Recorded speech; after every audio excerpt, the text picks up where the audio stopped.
Thank you for joining us for another Hagley History Hangout. My name is Gregory Hargreaves, Assistant Director of the Center for the History of Business, Technology, and Society at the Hagley Museum and Library in Wilmington, Delaware. Now, during these history hangouts, we like to bring you some of the great research being done by scholars who have received support in the form of research grants and fellowships of different kinds from the Hagley Center. One such scholar joins me today. Maia Silber is a PhD candidate at Princeton University.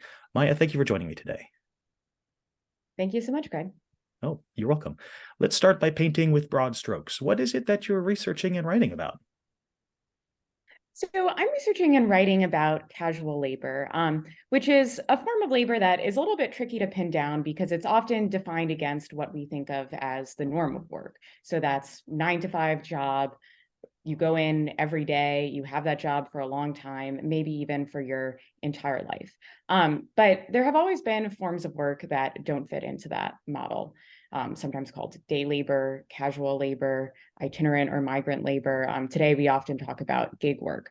So these are sort of forms of work broadly that we associate with mobility on both the occupational and geographic level, but work that is taken up one day and put down after some period, at which point a worker may move on to a different job. So my project really started with thinking about how can we tell a labor history that is not sort of centered around a single occupation that a worker may work in for their entire lives, but about these different forms of work that may together constitute the basis for someone's survival. And that's a tricky project because it involves sort of following these workers around to many different places.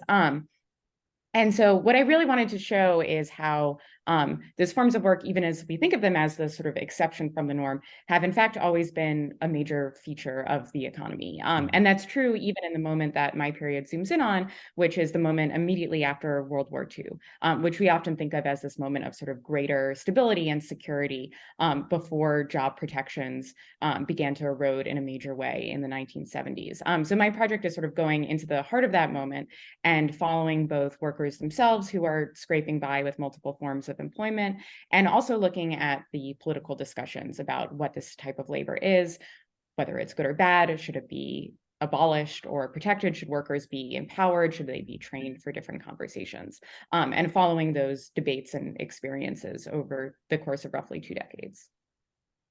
Could you maybe be a little bit more specific about the frame of your project, both in terms of the temporal focus as well as perhaps the spatial focus? Do you have a particular place that you're looking at? Yeah, so temporally, my project really picks up immediately after the war. So roughly, my story starts in 1945. And this is a moment, of course, immediately following the Depression when discussions about itinerancy and casual work come to the fore of political focus in a major way. So the Depression is a moment when we're concerned not only with unemployment, but with casual employment, with unstable employment, with moving in and out of work. And the political efforts, both on the part of the high level of politics of Congress and people in power, and also in the part of labor unions, are really geared at, moving toward a state of greater security in that moment. So my work really picks up kind of immediately after that with the discussions of like, hey, we've entered this moment of post-war prosperity. The economy seems to have improved since the Great Depression. Yet, wait a second, all of these patterns we thought had gone away are in fact still present in the economy in a major way. So the sort of opening moment of my dissertation is in 1950.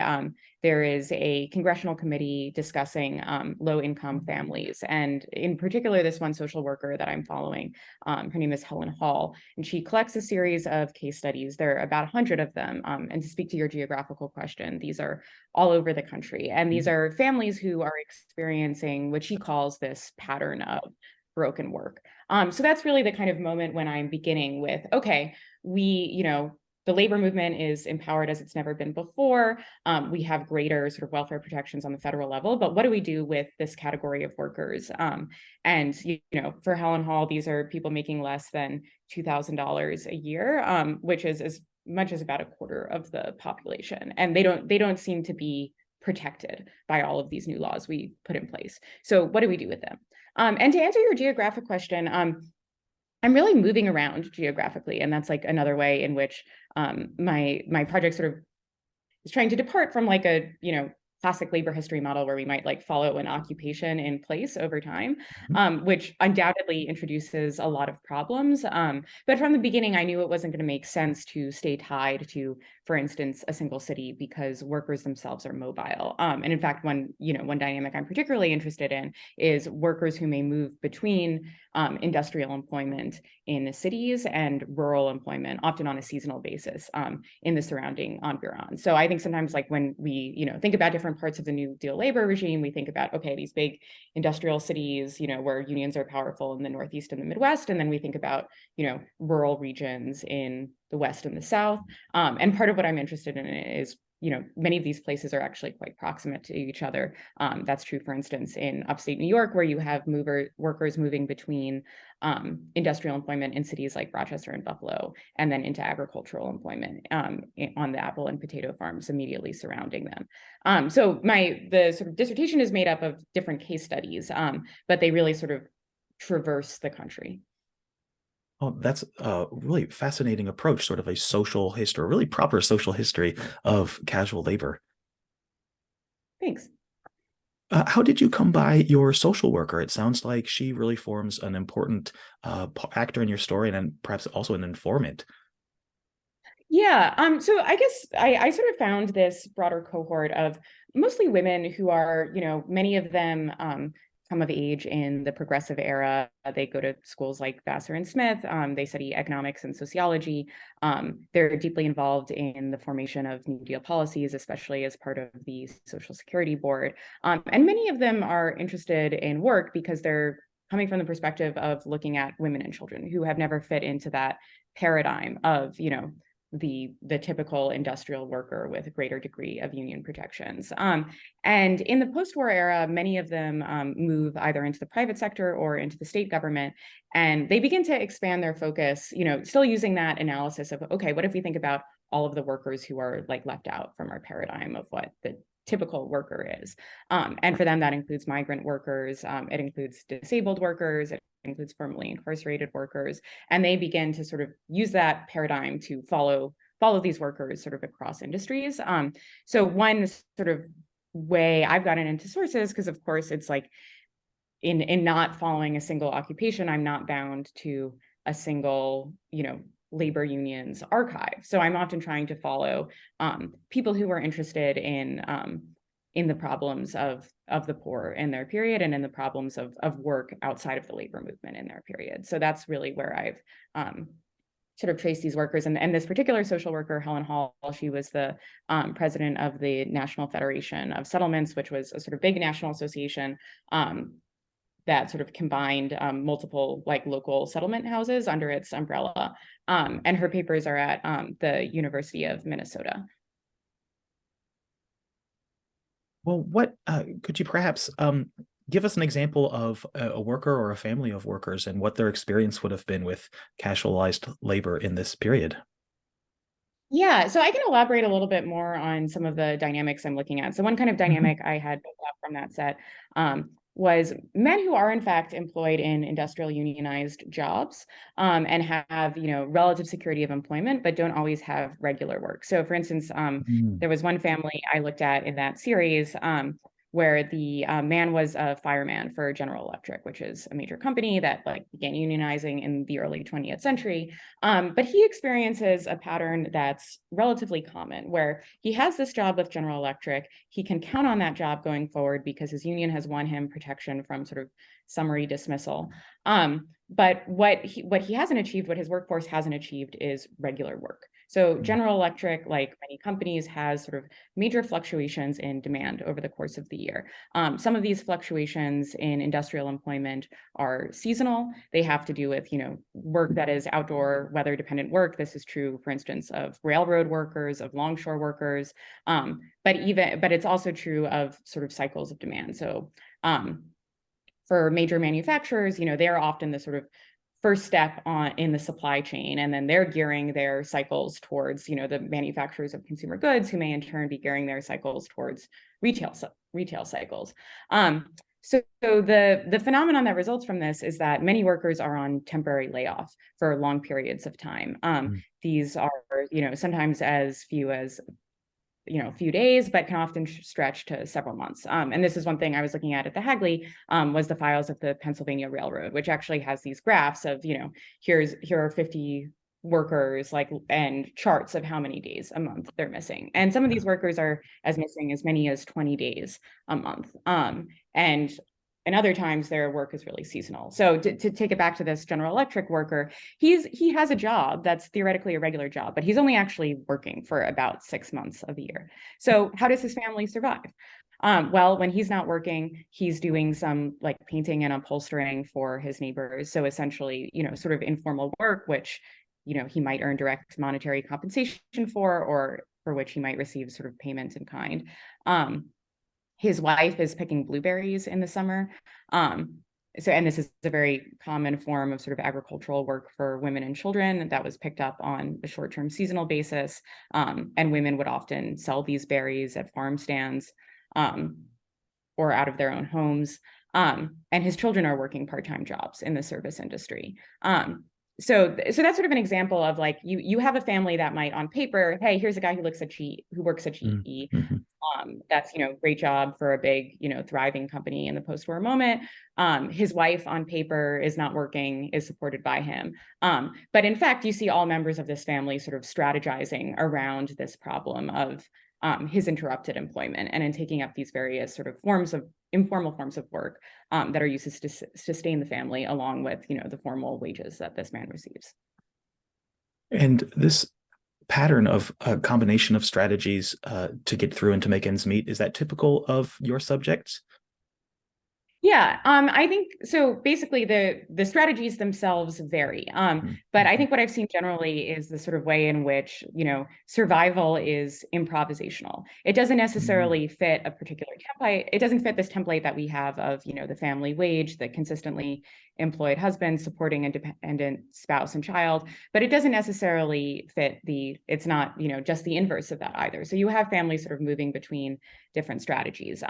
So just to give another example of a very familiar pattern is, while men's work is often vulnerable to these sort of drastic fluctuations, these fluctuations are relatively less common in forms of service and retail work that women often have. Now, these are much lower wage jobs, and they're jobs from which workers may in fact be dismissed quite easily because they don't, for the most part, these are not unionized jobs. These workers don't have any protections. So you will see women, another way to mediate the losses that, from the irregular work of one of these manufacturing workers is to hold a consistent, if low wage job in the service industry. So for instance, another family I looked at, it was in this case actually an older daughter. Her father had been supporting the family, working as a manufacturer for a small jewelry firm. And he had been injured and was unable to work for several months. And so the daughter takes up a job as a receptionist in a local doctor's office. Now, because women don't have protections from dismissal in these jobs, they might move from one job to another. So the GE guy, even though he's not working, he has an incentive to stay in his job because he's accruing seniority benefits. Women and children who are working in the retail and service industry, not so much. So another sort of strategy you see is something I'm calling serial employment, basically working consistently, but moving very often between similar jobs. Sometimes also on a seasonal basis, when, the sort of rush season is in the department stores in the winter versus the ice cream stand is open in the summer. So that's a sort of example of how are some women dealing with this pattern? One way is to sort of move between these low wage jobs in the retail and service sector. Another way might be to sort of, and again, that comes again with the attendant problem of you can't actually count on any of these jobs. You're not making a lot of money. You're often working in really grueling conditions. So that's a reason why you might take up, informal employment, such as, selling blueberries or magazines instead. So you see basically families respond to this basic problem of precarity and of not being able to rely on a single income in many ways. But at the same time, I'm starting to sort of pull out some common patterns.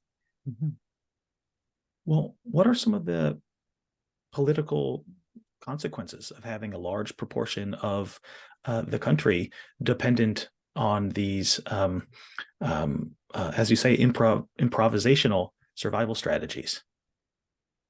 Yeah, and this gets into the work that I was doing at the Hagley, where I was focusing on the campaign in the late 1940s and 1950s for a guaranteed annual wage. So this was the kind of kickoff moment for this is there's a big study in 1947 by Murray Latimer, who works.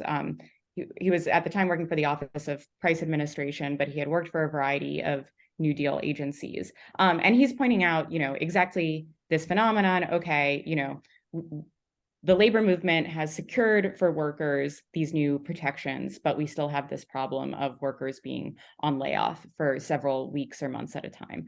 What do we do about this? And Latimer is interested in studying some companies that have guaranteed not only employment, but actually regular work for their employees. And they've done this in a variety of ways, sometimes by, engaging in strategies that are meant to kind of even out the production cycle, and sometimes just in guaranteeing wages even when there isn't work. So Procter & Gamble is an example of a company that has done this. Cornell Meatpacking Company has done this. And Latimer's idea is that, the next step for the industrial labor movement is to push for a guaranteed annual wage. So essentially to move workers who are working on an hourly basis and therefore are not being paid if they're not working to working on a, even if they're not working, to being paid on the schedule that, a salaried office worker might be paid on an annual schedule. And so this gets taken up by a number of CIO unions, most especially by the United Auto Workers, led by Walter Reuther at the moment, who are sort of pushing for companies to respond to this problem of, continued insecurity within these secure jobs. So much of what I was looking at the Hagley was the response to that campaign by the National Association of Manufacturers.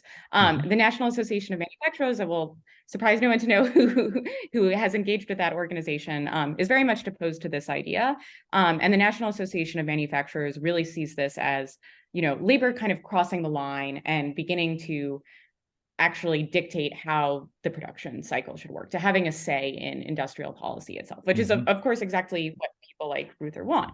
And they're in a really interesting, tricky spot because, and this is where the experience of, sort of male industrial workers is very different from women and workers of color who are expected and assumed to experience insecurity, because these are workers who have been told by everyone at the top, like, you deserve security. This is the point of the New Deal. And so the National Association of Manufacturers, as well as, a number of individual companies that are strongly opposed to these campaigns in their particular workforces, are trying to say, okay, like security, like there is this natural need for security. Like every man who is supporting a family needs to know that he can rely on his income. But this is a step too far. And this is, in fact, like a security that workers are not entitled to demand. And they make, a number of interesting arguments to, which I can elaborate on more. But basically, the National Association of Manufacturers really takes a lead in sort of shutting down this effort to sort of expand the New Deal from, providing various protections against employment to actually providing more work for more workers. Yeah, perhaps would you perhaps explain a little bit about what you found in the archive that allowed you to unpack this and start to piece this story together? Yeah. So again, the National Association of Manufacturers is in this kind of like tricky spot of like, okay, security, it's hard in this moment in the late 1940s, early 1950s to argue against security as a good thing, right? So this is not like the moment we see in politics in the 1970s where, flexibility is extolled very explicitly as a value.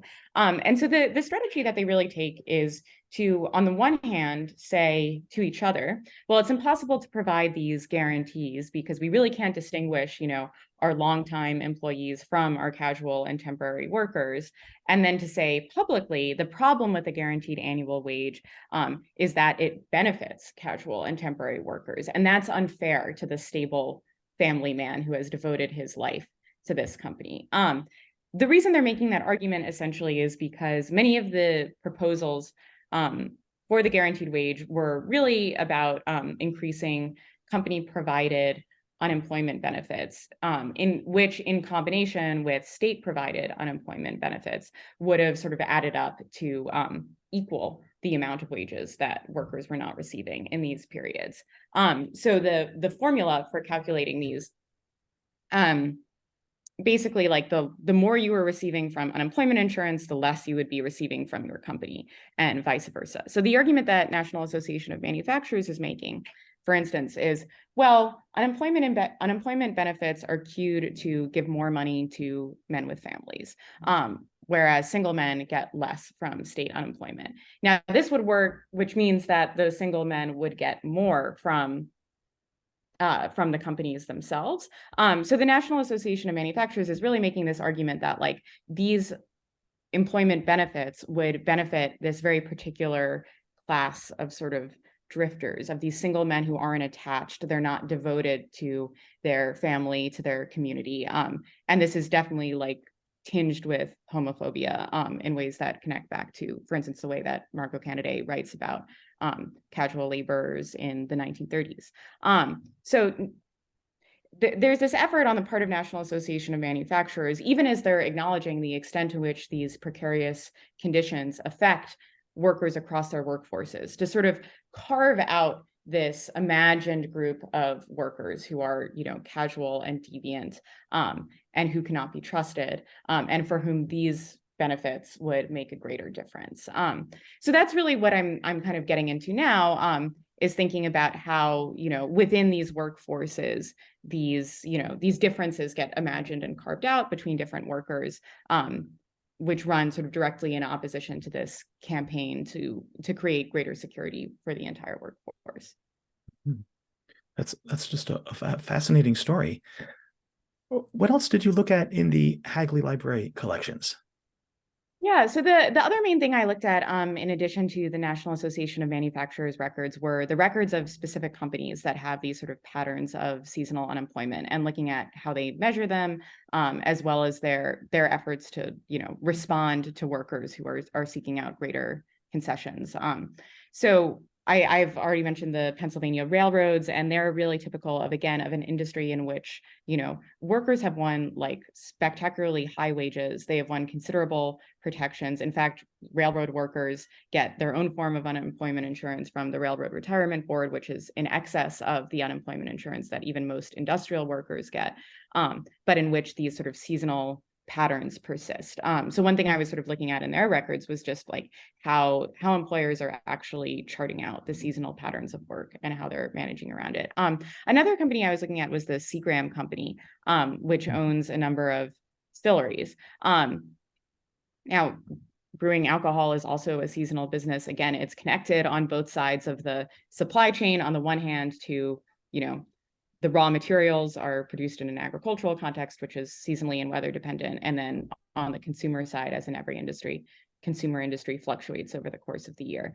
And one thing I was interested in looking at with the Seagram Company is in workers sort of trying to access unemployment insurance, because at least theoretically, unemployment insurance is meant to sort of step in and enable workers to survive during these periods of temporary layoff. And workers are demanding a guaranteed annual wage because that seems to be not working. And that's one thing, in my earlier work with the social worker, workers had often talked about was, like, hey, I can't get unemployment insurance.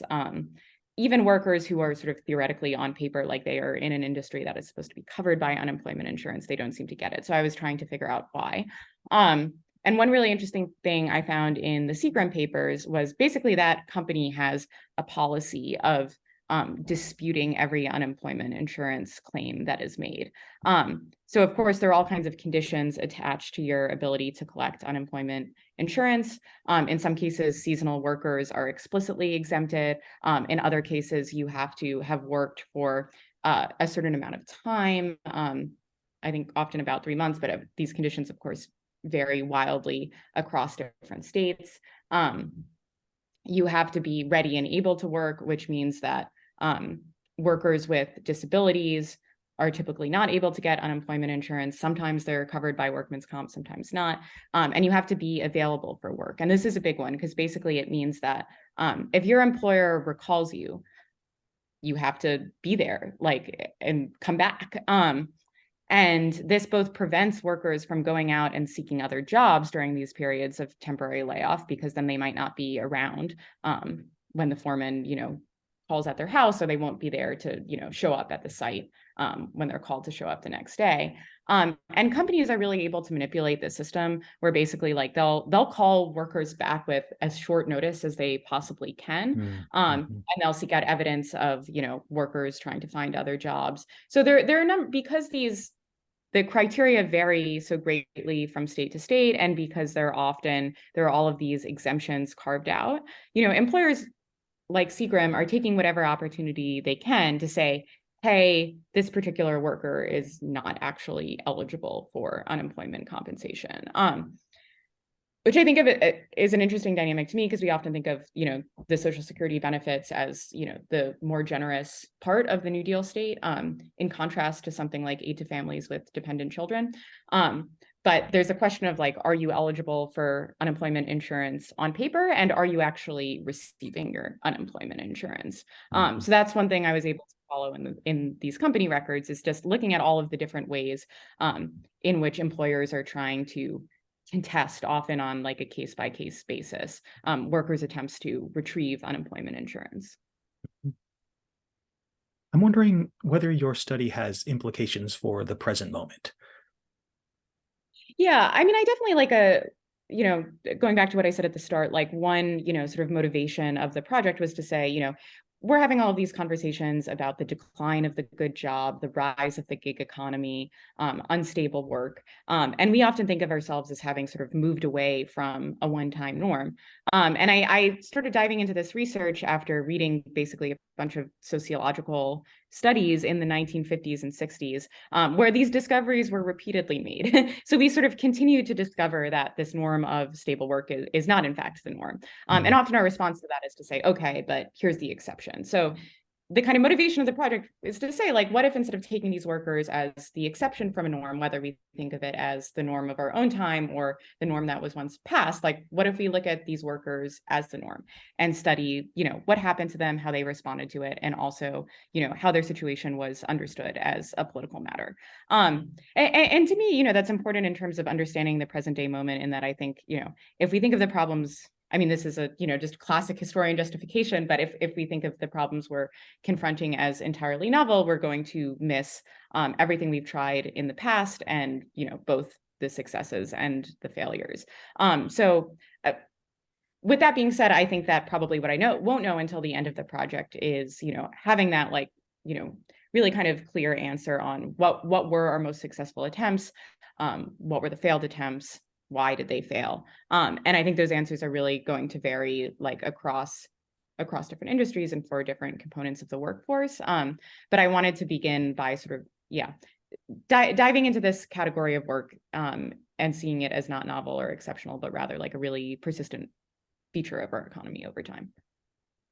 Well, that's a really exciting project, and I can't wait to read the finished product. Thank you, Maia, for taking the time to share it with us. Thanks so much. You're welcome. And for the audience, if you would like more Hagley History Hangouts or more information on the Center for the History of Business, Technology, and Society at the Hagley Museum and Library, join us online. You can visit hagley.org. That's HAGLEY.org. Don't be a stranger.